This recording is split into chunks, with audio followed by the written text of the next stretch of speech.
sir. Yes, sir. Okay, so if you're looking, like, is it okay for you to look at me right here? Like, does this bother you?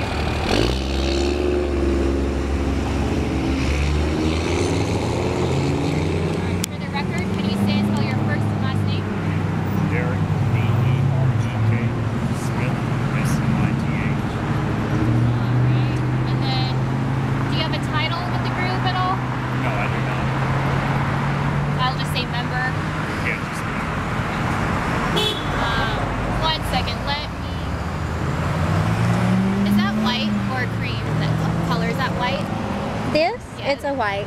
Can you just stand in front of him so I just need something white to make sure he's not all tweeting out blue? Reference it back.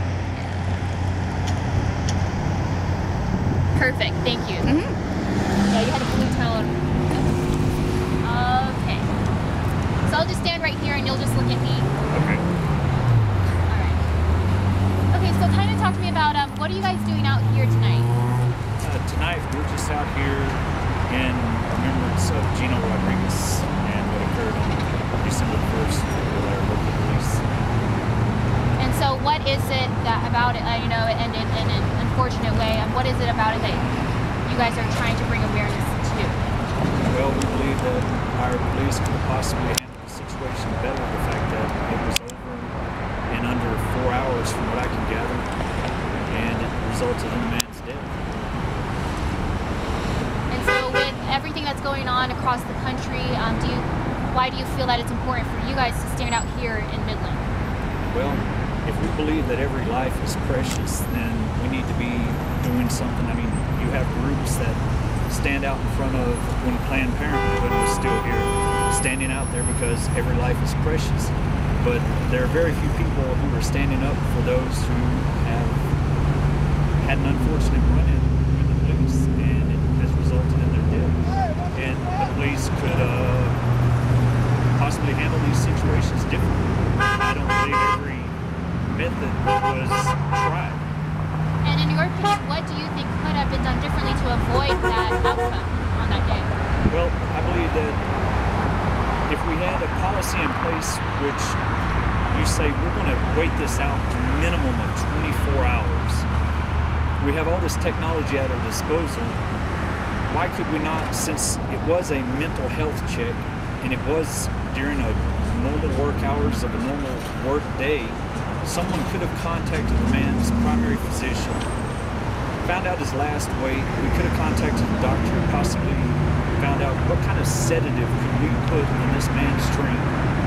And over a course of 24 hours, somebody's going to become hungry and thirsty. And if you've got a negotiator on the scene trying to negotiate things, why not offer somebody some beans and a drink, and under the advisement of a doctor, put something in there that's going to knock them out, and then go in and take them.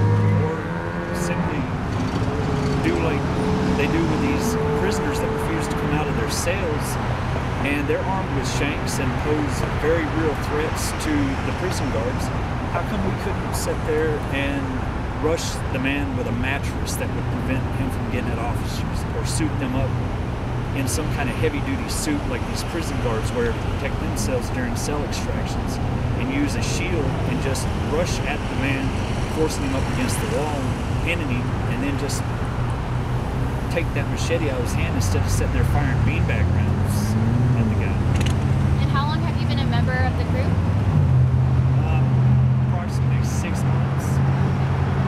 Okay. And so, you know, when people are driving past here, where you guys are standing, what is your hope for drivers who see your signs, see what you're standing out here for? What is your hope for them to see? We hope that they'll become more active and paying attention to some of the things that are going on, paying attention to what their police departments are doing, what their elected officials are doing, and possibly just spark debate that would get people at least talking about how can we prevent any more deaths so that no family at Christmas time is having to deal with the loss of a loved one. They'll never have them again.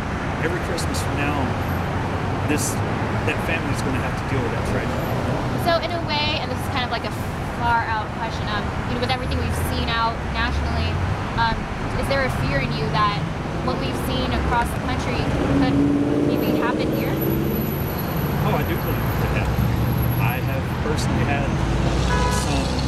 active in run-ins with our local law enforcement, just trying to exercise the right that our Supreme Court says we have, and that is to film.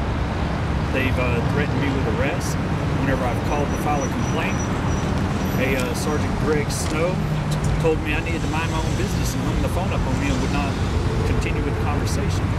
And I've currently got somebody working with a FOIA request to try and get a copy of that phone call, as all calls into and out of the department are recorded. All right, is there anything else that you want to add? Anything I forgot to mention?